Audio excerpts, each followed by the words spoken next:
votre chaîne Ngekokh TV. Ngekokh TV, c'est une chaîne télémédia bilen gëna djégé. Pour vos reportages, des émissions, couverture médiatique, vos publicités, Ngekokh TV indil na len lu bess. Avec une équipe pétrie de talents médiatiques.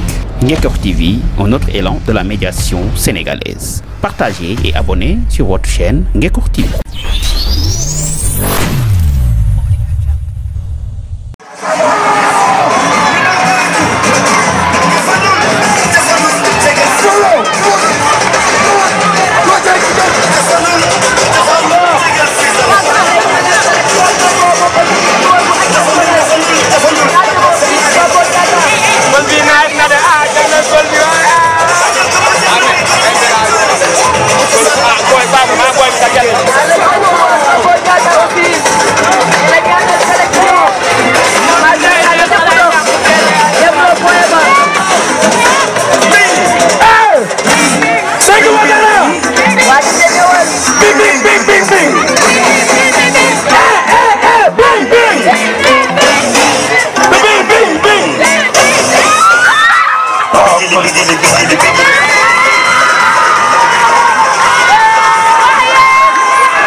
Merci beaucoup, Garo. Monsieur l'international Mamadou Sadio. Coupe d'Afrique. Vous n'avez pas été. Vous ne pouvez pas. Macky Sall a été recevoir. Vous n'avez pas été là. Vous n'avez pas été là. Vous n'avez pas été là.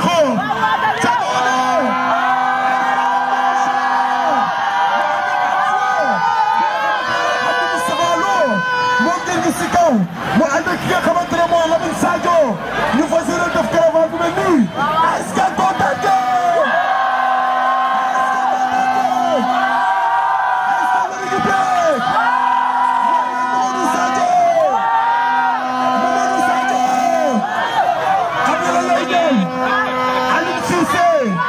na ko convoqué ci équipe A bi équipe bi nga xamante ne fa la Sadio Mané nekk équipe bi nga xamante ne nii fa la Gana Gueye nekk équipe bi nga xamante ne nii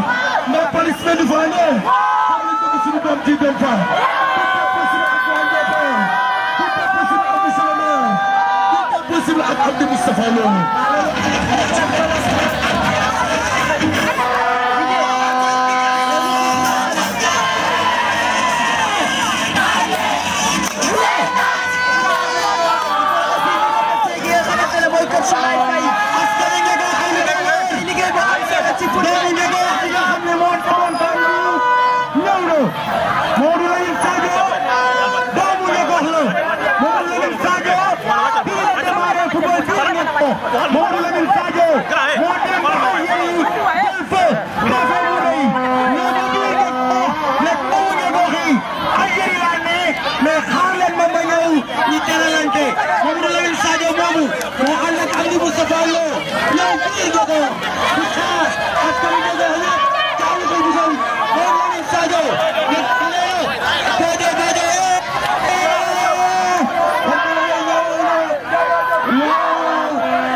salaamaaleykum mbooloo mi. waaw bu leen nëbb drapeau maa ngi nuyu ñëpp. drapeau bi xorom la si bopp bu leen ko nëbb. maa ngi nuyu ñëpp mag ak ndaw. maa ngi nuyu ñëpp mag ak ndaw kontaan naa trop si nu ngeen ma teeruwee lii dafa rafet quoi dafa rafet jëleem ba Dakar ilim ba fii ngeen teeru ma dafa rafet quoi.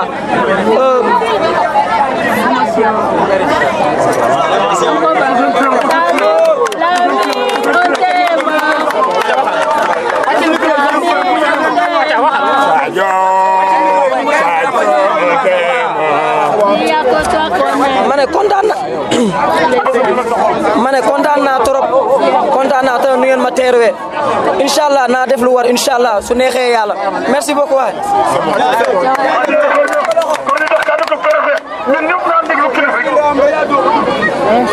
asalaamaaleykum mbooloo mi maa ngi leen di nuyu yéen ñëpp ci seen tur ak seen sant di jiital ci nuyoo bi monsieur le maire de la commune de Ngexo bi nga xam ne ni moom ma woo ci suba si nee ma am na benn doom Ngexo bu bokkoon ci U17 yi comme président recevoir na leen sargal na leen moom tamit bëgg na bu ñëwee Ngexo ñu accueillir ko comme un héros loolu moo waral lii yëpp tey donc di nuyu aussi délégation bi nga xam ne ni moo ko gunge ba fii di nuyu population bi yëpp di kontaan vraiment ci population bi tey nag jour mbégte la jour contenté la ndax boo leen xoolee depuis 2022 bu gaynde yi demee ci Coupe d'Afrique bi jël ko ñëw mooy ñoom Sadio Mané depuis boobu ba léegi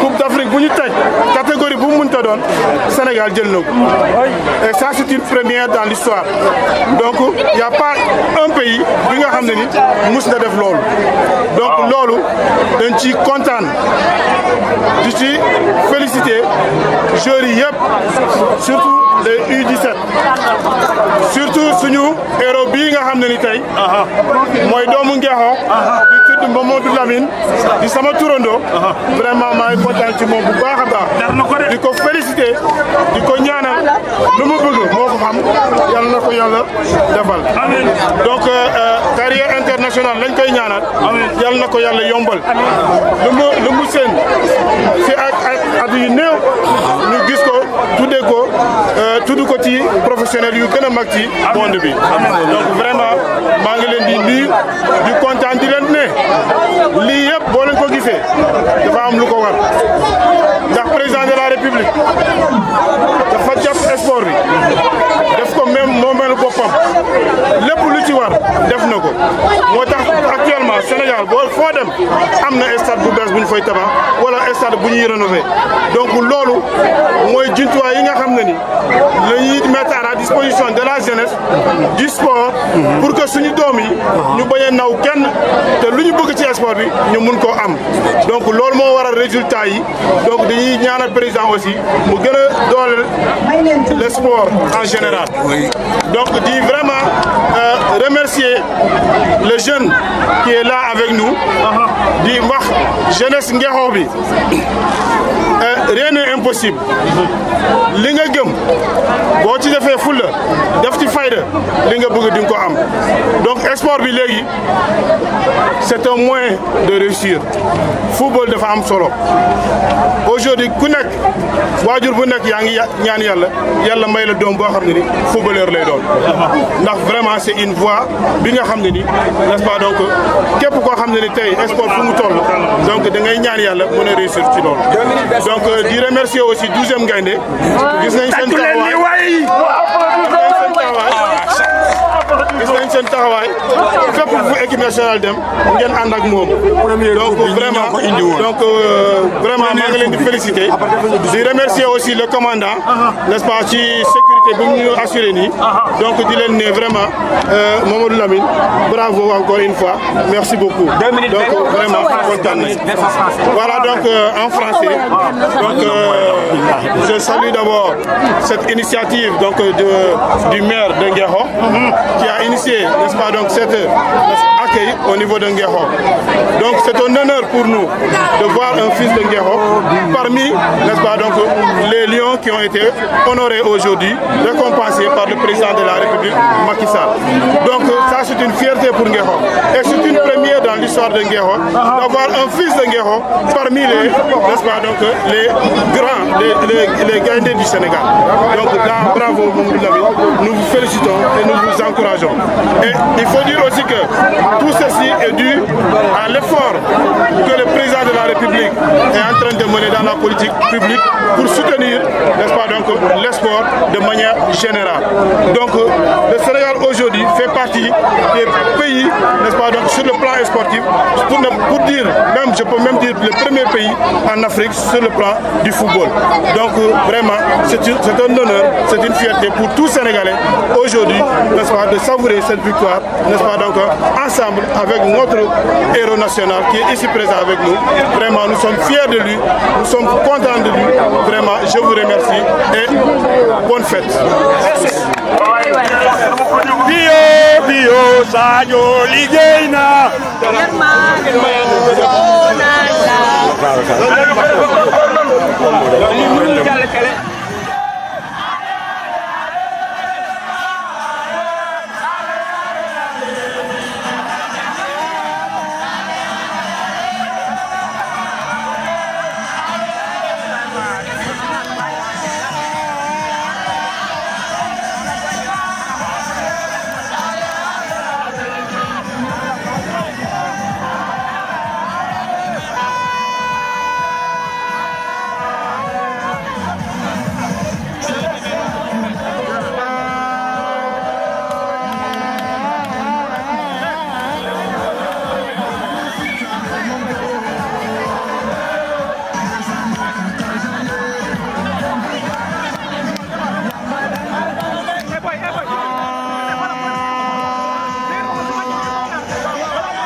sànq rek li ma wax sax bëriwul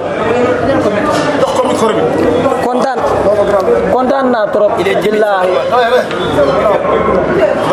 kontaan naa trop billahi ay kilifa déplacé wu defal ma caravane bu mel nii kontaan naa si trop métti woon na lool tamit Algérie métti woon na loolu depuis commencement compétition bi métti woon na lool gars yi xamuñu woon quoi mais après la gars yi xam ñu bu ñu demee ba qualifié ay quart de finale yooyu noonu la gars yi commencé ñoo xam commencé ñoo kii nii mais kontaan naa si lu ngeen ma teral nii kontaan naa si trop maa ngi leen di remercier bu baax kontaan naa si trop merci waay.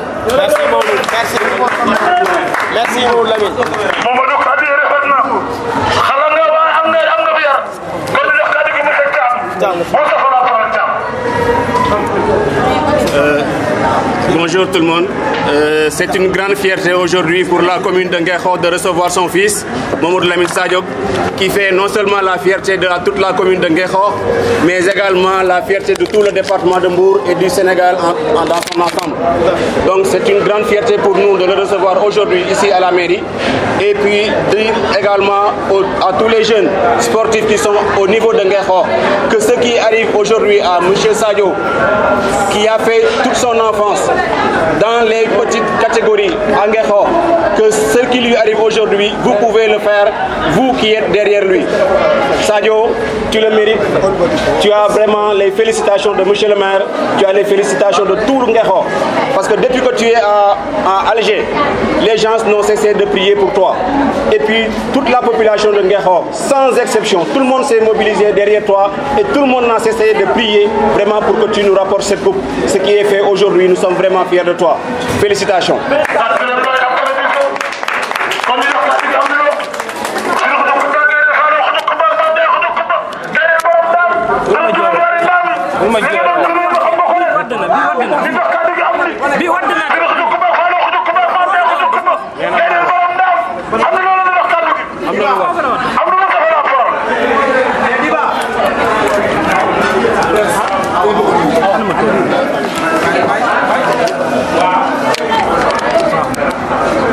Voilà, bonsoir à tout le monde. Je vais abonder dans le même sens que monsieur le secrétaire municipal de la commune de Nguekho pour vous transmettre tout d'abord les remerciements et les salutations de l'édile de la ville, monsieur Pape Songou Diouf, empêché à la dernière minute parce que c'est lui-même qui avait programmé cette caravane et il comptait être là avec tout le conseil municipal pour recevoir ce digne fils de Nguekho. Ce garçon qui a représenté d'une manière très brillante la commune de Nguekho, pour ne pas dire le département de Mbour. Et aujourd'hui, c'est une fierté. Aujourd'hui, c'est un exemple pour tous les jeunes de Nguekho. Il vous a montré la voie. Je le disais tantôt que le football, c'est une patience actuellement.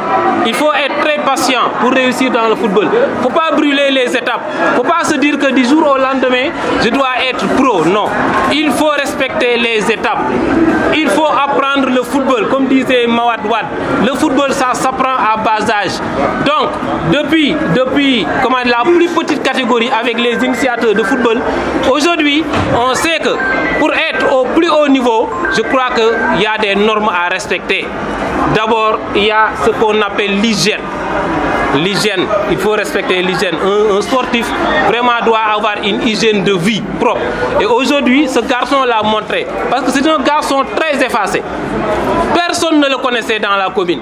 Parce que tout simplement, il ne s'occupait que du football et de son éducation. Et là, bravo à ses parents. Il a reçu une très bonne éducation. Nous l'avons suivi à la télévision lors des rencontres de l'équipe nationale. C'est un garçon très calme sur le terrain, un garçon très talentueux du moins. Et aujourd'hui, il est là. Vous tous, vous avez remarqué que c'est un garçon très timide. Donc ça, c'est un modèle d'éducation. Et vraiment, nous remercions ses parents et nous les félicitons.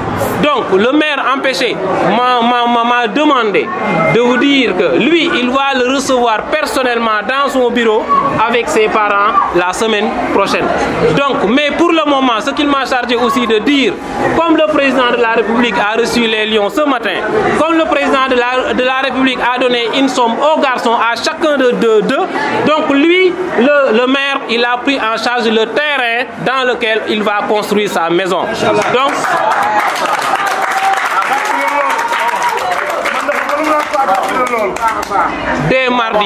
dès mardi, il peut venir à la mairie accompagné de ses parents pour venir récupérer l'acte administratif que le maire ou bien le conseil municipal a bien voulu octroyer à M. Mamadou Lamine Sadio pour service rendu à la commune de Ngeko.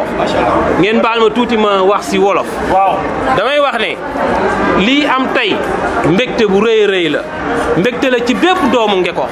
je crois que am na ku ko wax léegi message bi nga xam ne xale bi jàllee na ko ci réseaux sociaux yi c'est un message boo xam ne Ngeko waa bu ko dégg rek sa xol tooy na doomu Ngeko dem ba Algérie ñu bëri xamuñu ko mu jël réseaux sociaux daadu ne man doomu Ngeko laa waa Ngeko maa ngi ñibbisi xaar leen ma kon kooku c'est un message très fort message boobu moo dugg ci xolu Ngeko yëpp su ngeen gisee xale yi ni ñu génnee tey en masse pour teeru ko ca xamuñu ko sax muy waral ne ñu bëgg dëkk bi lañu ca tey ji Ngeko jaral leen lu ne ñuy wax nag ne xale bi dañ koy ñaanal yàlla lafal ko cat yàlla musal ko ci blessure yàlla carrière bi mu bëgg moo ko xam yàlla na ko yàlla defal ñun loolu lañ koy ñaanal parce que xam nañ ne tey suñu fierté la tey dinañ ko teral mais ce qui est sûr et certain lépp luñ ko defal rek su ko yàlla dimbalee bor lay doon ndax bis bu réussir ci football signer un contrat professionnel je crois que ni Ngeko dina si gis boppam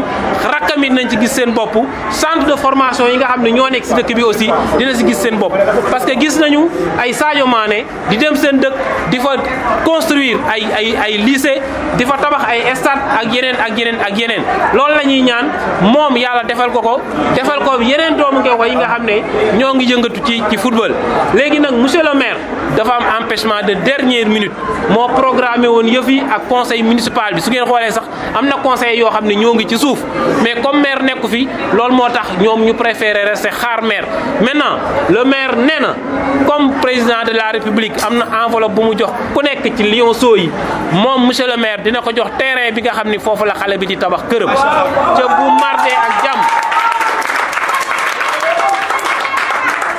bu marde ak jàmm su ñëwee mairie ànd ak ay waajuram dinañ ko jox acte administratif muy këyitu terrain bi nga xam ne conseil municipal bi moo koy teg ci loxo xale bi teg ko ci loxo waajuram di wane ne kontaan nañu ci moom di wane mbégte bi nga xam ne am nañ ko di wane aussi fierté bi nga xam ne xale bi am na ko parce que lu ñu mënti wax it yóbbu na turu Ngeko foo xam ne Ngeko yeggu fa woon su ñu demee bay dégg Bambali fu ne ça montre que ni mën nañu dégg Ngeko fu ne nous n'avons rien à envier à Bambali. Nous n'avons rien à envier à Dakar ou bien à Thiès parce que nous avons des jeunes talents qui sont là et nous savons que ëllëg ñoom ñii dinañu yóbbu turu Ngeko fa ñu bëgg donc loolu la ñuy ñaanal leen ko ñaanal ko ay waajuram vraiment di remercier ñi nga xam ne mooy comité de pilotage bi nga xam ne tey ci suba lañ ko monté Souleymane Soumaré mi nga xam ne mooy président commission sport culture loisir ànd si ak ay membre am dem ba Dakar jëlee xale bi dugal ko si oto andi ko jëlee ko tubaab jalaaw ànd ak moom Dakar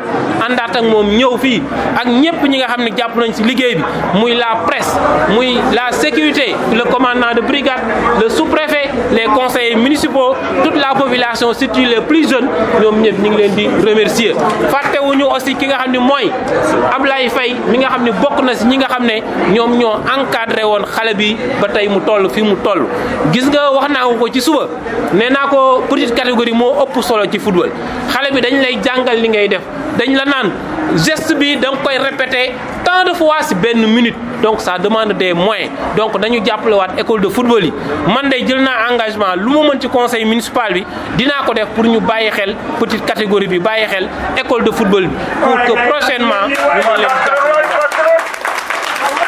donc ci kàddu yooyu ci la ñuy yëkkatee séance bi di sant ñëpp di gërëm ñëpp di jaanal nit ñi ku ci nekk nga ñibbi sa kër ci jàmm ak salaam kenn bañ a am tolof si yoon bi le 12e gaynde mention spéciale dañoo ñu ngi jóge ay Mbour jóge ay Malicounda jóge ay Ngëriñ jóge fu nekk ñëw pour teeru xale bi dem ba Sindia teeru fa xale bi Babel Comboloj ñëw teeru xale bi ànd ak moom ànd ak ñun ci liggéey bi ñu leen di jaajëfal bu baax ku ñu fàtte rek nga jéggal ñu xel mooy fàttu mais bàyyiwuñu kenn donc Mamadou Lamine